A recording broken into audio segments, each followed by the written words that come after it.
我妈做的凳子一个能卖50万呢，可是每天都有好多女人都来买，为啥？因为不管多丑的女人，只要用了这春凳，都能变成绝世美女。可是我妈有个怪规矩，只给女人做凳子，还得是被男人狠狠伤害过的女人。后来我才知道，那根本不是凳子，那是他们的男人。我妈是十里八村有名的木匠，就只做春凳，价格高的吓人，规矩还不少，只给女人做，还得是被男人伤过的。我正躺在摇椅里打瞌睡呢，一个又高又壮的丑女人来了。我知道她是来取春凳的，前几天她和她老公还有一个女人一起来过，走的时候就剩她自己。做春凳的一男两女，这是规矩。妈，有人找你！我喊了一声，我妈笑着迎出来。张姐，春凳早做好了，进来试试，尺寸不合适我再改。张姐脸红了，原来尺寸就行，我都用习惯了。我妈凑到张姐耳边笑说，还是大点的好用。2楼门砰一声关上，我悄悄上楼，把耳朵贴在门上。从我记事起，我妈就做春凳，可我从没见过啥样。每次有人来取春凳，我妈都反锁门。不一会儿，屋里就传出女人不可描述的声音。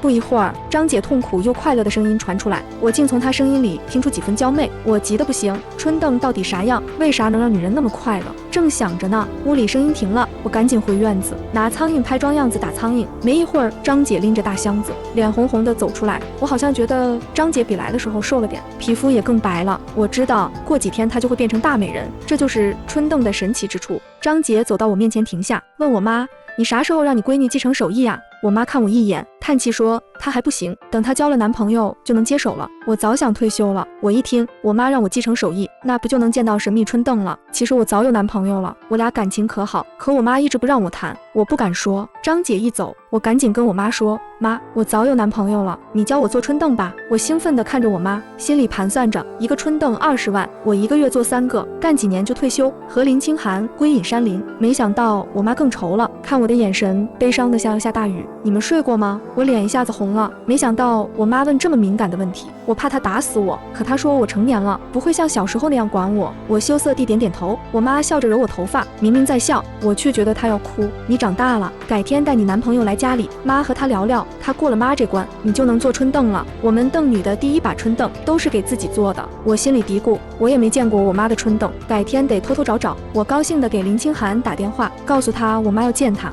林清寒高兴地答应了，说最近忙完就来拜访我妈。我没忍住，告诉他我妈让我接班，我要发财了。林清寒比我还兴奋，和我商量有钱了去城里买房，接我妈一起住。1个月后，林清寒来我家拜访。一大早，我早早在村口等着林清寒。他看到我的时候，脸色阴沉沉的。竹溪，你说你家很有钱，咋住在这荒山野岭呢？你是不是骗我呢？我家在山背面，朝阴，因为春凳属阴，得在阴暗环境下制作。从我们这角度看不到我家大别墅。我亲昵地挽着林清寒胳膊，等会儿你就看到我家了，放心，绝对不会让你失望。林清寒将信将疑地看着我，我暂时信你，你要是真骗我，我立马走人。我更用力地抱着他胳膊，虽然是他先追的我，但我真的超喜欢他，爱死他迷人五官和白皙皮肤了，尤其是那方面特别棒。转过山路，林清寒看到依山而建的大别墅，惊讶地问，竹溪，那栋大别墅不会是你家的吧？对呀，我早跟你说了，我家超有钱。林清寒局促地看着手里礼物，我拿这些会不会太寒酸了？我看看他手里超市买的打折营养品，安慰他，没事，只要我喜欢，我妈不会反对。远远的，我就看到我妈站在家门口，林清远看向我妈的眼神满是惊艳。竹溪，我咋没听你说过，你还有姐姐呀？见过我妈的人都容易把我妈当成我姐。我妈皮肤细腻白皙，脸上没皱纹，身材前凸后翘，没哪个男人见了我妈不迷糊。林清远低头擦了擦嘴角，笑着说，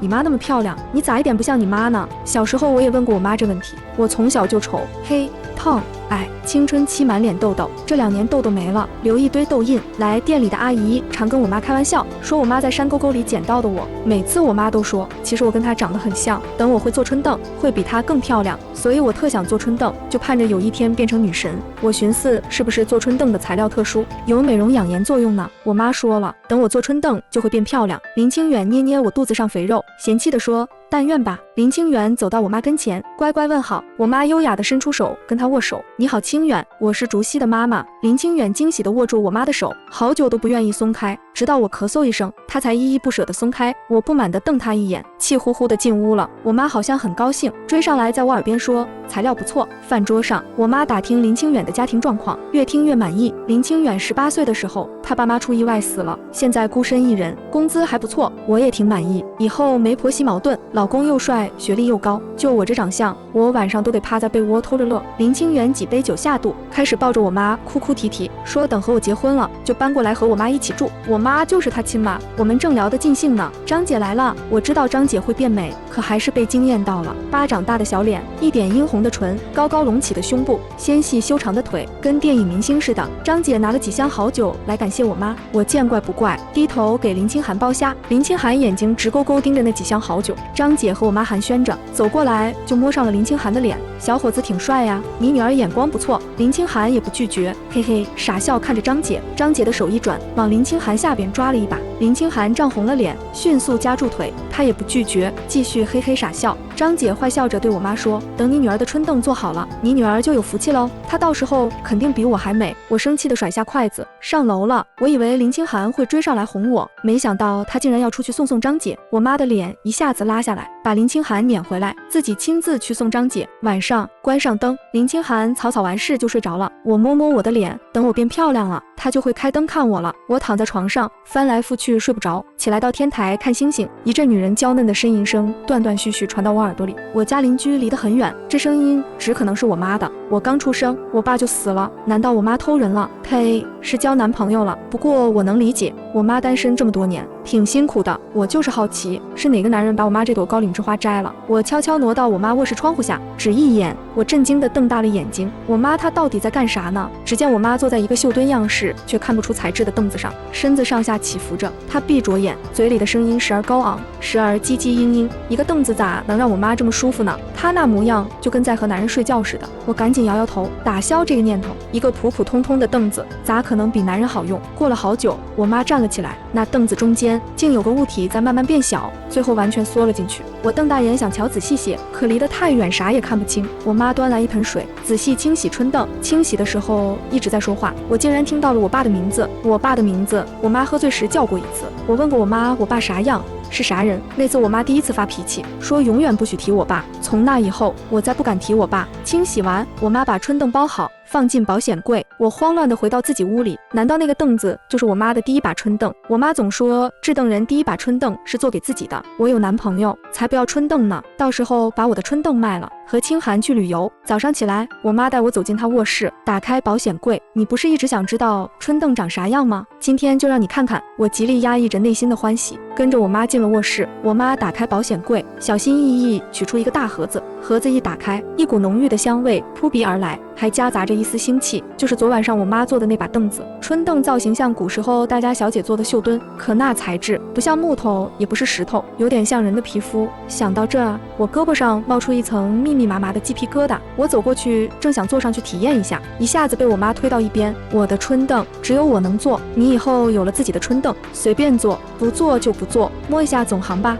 我刚伸出手，我妈又挡住，只能摸侧面，不能摸最上面。我点点头，一点点抚摸春凳，不知为啥，我感觉春凳好像在呼吸，它好像很喜欢我的触摸，我能感受到它的欢愉。我的手离开的时候，它好像往我这边倾斜了一下，似乎还想让我摸它。我妈看我摸够了，也蹲下来，抱着春凳，闭上眼睛细细摩挲。邓凯，看见了吗？你女儿长大了，不像你，像我，我像我妈。我扭头在镜子面前看了又看，我的五官没一个长得像我妈。你女儿有男朋友了，你很快就能见到你女婿了，那个小伙子比你还帅，比你还厉害，我们竹溪一定能做出全世界最好的春凳。我越听越害怕，感觉春凳好像就是我爸爸一样。我妈端来一盆水，仔细清洗春凳。竹溪，春凳用完以后一定要仔细清洗，否则会有很难闻的恶臭味，跟不爱洗澡的臭男人身上一样的味道。我点点头，仔细记下来。我妈拿出一本陈旧的牛皮书递给我，春凳的制作方式都在里边，你自己看吧。我打开牛皮书，只看了一眼，就尖叫着把牛皮书扔了出去。怎么会这样？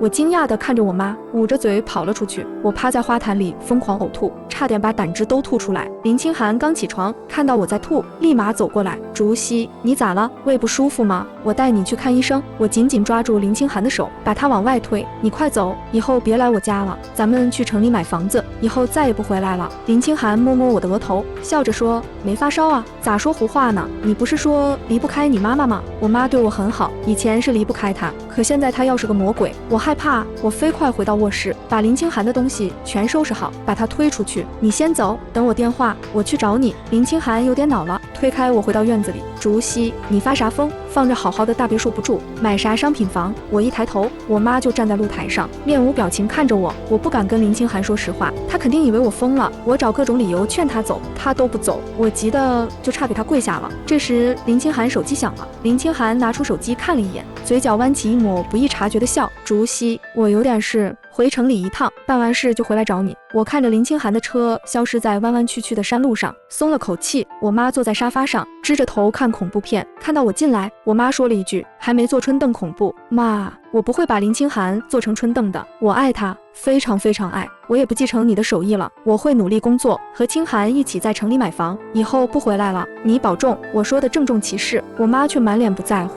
他根本就不爱你，他和你在一起是为了我的钱，你要是一无所有，他肯定会离开你。我最讨厌别人说林清寒不爱我，就因为我长得丑就不配得到优秀男人的爱吗？不可能，清寒很爱我，他一定会娶我的。我不要像你一样一辈子待在这破山沟里，无聊的时候就抱着那把破凳子。我妈忽然越过桌子，一巴掌扇在我脸上。我不可置信地看着我妈，这是她第一次打我。她是你爸爸，不是一把破凳子。我跌坐在地，那个凳子是我爸。我惊恐地看着我妈，忽然明白那些女人为啥总是3个人来1个人走，也明白为啥做好的春凳总是包得严严实实，那是他们的男人，不能给别人看。我回卧室收拾东西，要去找林清寒，再也不跟我妈这个恐怖的女人在一起。我收拾完东西，转过身，我妈泪眼朦胧地站在我身后。竹溪，这是咱们邓女的命，邓女天生痴情，但邓女命中注定没有爱情，这是我们为贪婪付出的代价。只有把她做成春凳，她才会永远留在你身边。你以为来做春凳的女人是为了变美吗？不是，她们是为了留住他们的爱人，变美只是附带效果。我觉得我妈的眼泪就是农夫的眼泪，我绝对不相信她。只要我对林清寒足够好，我一定能得到最美的爱情。出了家门，我妈在我身后说，竹溪，无论发生啥事都可以回来找我，我一定会帮你。我转了好几趟车才到城里，一路上给林清寒打了30多个电话，没人接，发信息也没回复。我哭了一路，就盼着林清寒能安慰我。到林清寒家楼下时已是晚上，他家里灯火通明，窗户上还有林清寒和一个女人的倒影。我紧紧攥着行李箱，心里猜测，也许那女人是他表姐、表妹或者其他亲戚。他不接我电话，可能在招待客人。怀着忐忑心情敲开门，开门的姑娘穿着清凉，漂亮性感。她一看到我就笑着对屋里喊，清寒，你的黑泥鳅来找你了。我才不是黑泥鳅，我一定会变美的。不对，我不做春凳了，没机会变美了。林清寒赤裸着上身出来，皱着眉头看我，我不是说了会去找你，你怎么自己跑来了？我一看到林清寒，所有委屈都涌了出来，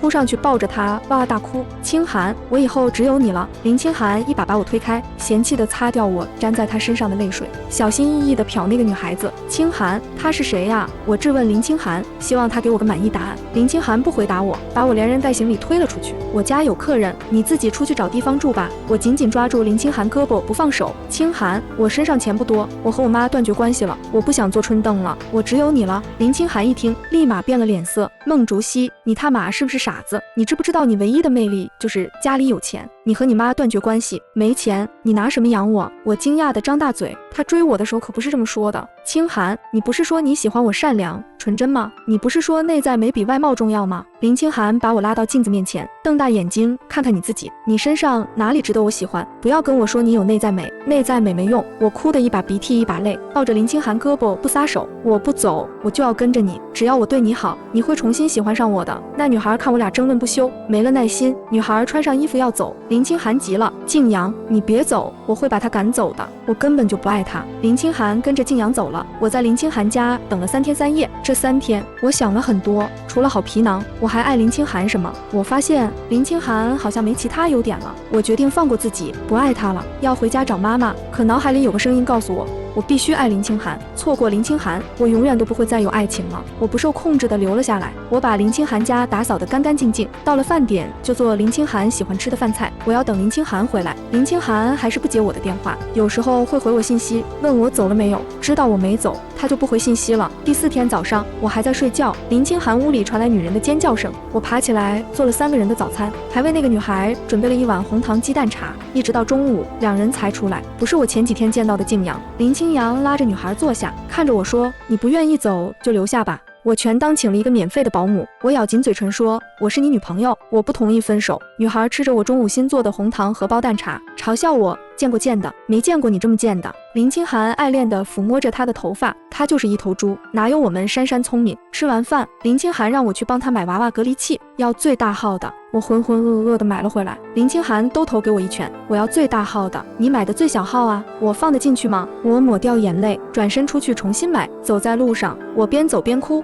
为啥我要爱一个不爱我的人？我不要喜欢林清寒了，我要回家。可我脑海里有个声音告诉我，我必须爱他，我要把他带回家，做成春凳，林清寒就能永远待在我身边了。我机械地喃喃自语，对，把他做成春凳，把他留在我身边。我哭着给我妈打过去电话，妈妈，我想做春凳。听得出来妈妈很开心。好，把林清寒和他的情人带回来吧。我站在林清寒门口，小心翼翼地说，清寒，我和我妈和好了，我妈说只要你愿意娶我，她不介意你带着其他女人住进我家，你们所有开销她负责。林清寒高兴得不行，在我额头印下深深一吻，这不就好了？乖，我这就叫上你的姐妹们，老子简直是人生赢家呀！妻妾成群，以后开豪车住大别墅，丈母娘给我钱花。林清寒租了一辆7座车，叫来了5个女孩，她们竟然都知道彼此的存在。我痴迷地看着林清寒毫无瑕疵的脸，他确实有资本让所有女人为他着迷，但以后他可不能再招蜂引蝶了。我给我妈发去消息，说林清寒带了5个女伴，记忆里每个坐春凳的女人只会带去1个男人1个女人，1男5女的情况我没见过。妈妈似乎很激动，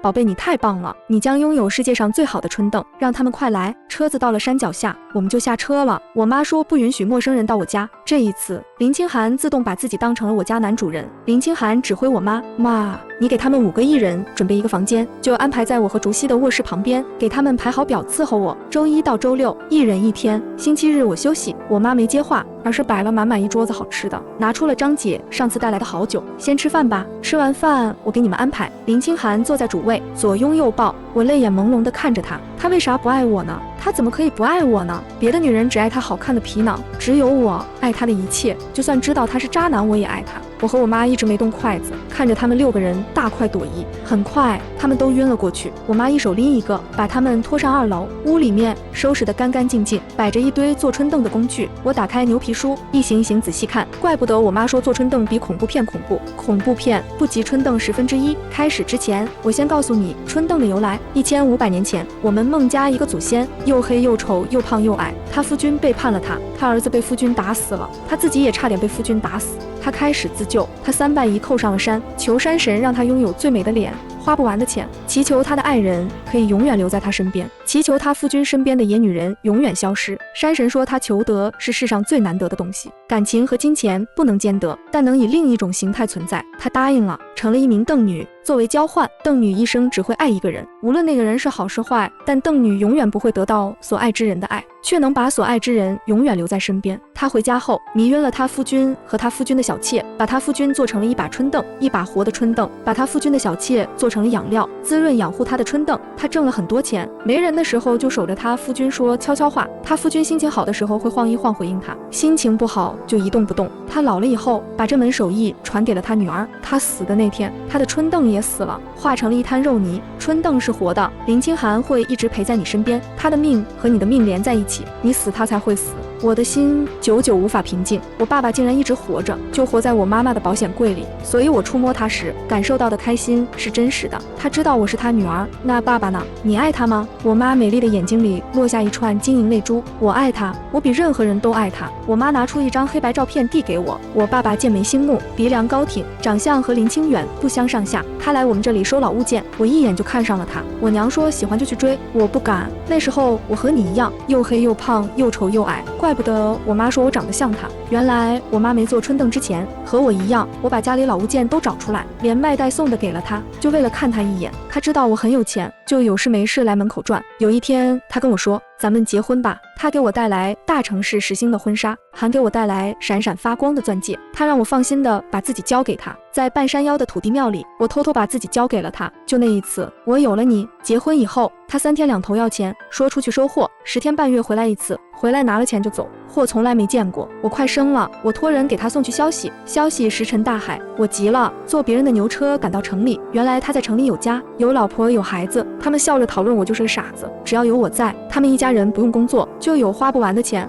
我那时候忽然明白过来我娘说的话，这世界上没有男人会爱我，包括我爹。邓女的宿命就是把最爱的人做成一把凳子。开始吧。他会永远留在你身边，你们同生共死。泪水模糊了我的视线，我成功把林清寒留在身边了，可他不爱我，还会永远恨我。我将要和一个不爱我的人共度一生，这就是邓女的宿命。凭什么这必须是邓女的宿命？我刚生出反抗心理，又有声音告诉我，这就是我的命运。我要做无数把春凳，让无数个怨女获得心灵和身体上的愉悦。我低下头继续做春凳，我妈在旁边羡慕地看着我。林清寒的养料多，你可以大大方方地给他做保养。我当初只有1具养料，用完就没了，平时用起来抠抠搜搜的。我在地下室待了7天7夜，记得我妈做一个春凳只需要1天1夜。我好像有点慢，我妈安慰我，慢慢做，你的春凳将是绝无仅有的艺术品，你会很幸福，真羡慕啊。第7天，我面色惨白，混混沌沌地抱着我的春凳出了地下室。我妈背对着我，递给我一个纸箱，把它装起来。我可不想看，我把春凳锁起来，睡得昏天暗地。3天后，我终于养足了精神。我关好门窗，拉上窗帘，坐了下去。我闭上眼睛，像过去每一个深夜，林清寒把我抱在怀里那样，在风里摇曳，在海上飘摇，在天空翱翔。清寒，我们以后再也不会分开了，你永远是我的，只是我一个人的。最后一口气泄出去以后，我满意的站了起来，看着凳子慢慢变平，我端来一盆温水，学着我妈的样子，仔细清洗春凳。清寒，你喜欢吗？我没收到任何回应。我知道你不喜欢，但这是我对你最好的报复。我轻轻抚摸着春凳白皙光滑的躯壳。清寒，你恨我对不对？没关系，我不介意，因为你永远没办法把我怎么样。我生你生，我死你死，你会一直憋屈的活在一个盒子里，这就是背叛我的代价。说完，我一阵头晕目眩，摔倒在地。那个声音又来了，你爱他，你很爱很爱他，你把他做成春凳，不是恨他，是爱他。我怀孕了，发现时已经3个月。我抚摸着平坦的小肚子，希望是个男孩。别走我的老路。我妈似乎看穿我的心思，你别做梦了，邓女一生只能生一个孩子，只能是女孩。家里来了新顾客，张姐亲自带来的，2女1男。张姐惊讶地问我妈，哟，你雇人了？哪里来的妹子？比你还漂亮。张姨，你不认识我了？我是竹溪啊。张姐围着我转了好几圈，眼里都是惊叹，真漂亮，比你妈都漂亮。看来你的春凳很厉害啊。借姐玩几天呗，姐给你钱。我摇摇头，她是我一个人的。第2次做春凳，我熟练了很多，只用3天就做出一把春凳。这个男人一般般，春凳也一般般，我有点失望。我妈安慰我，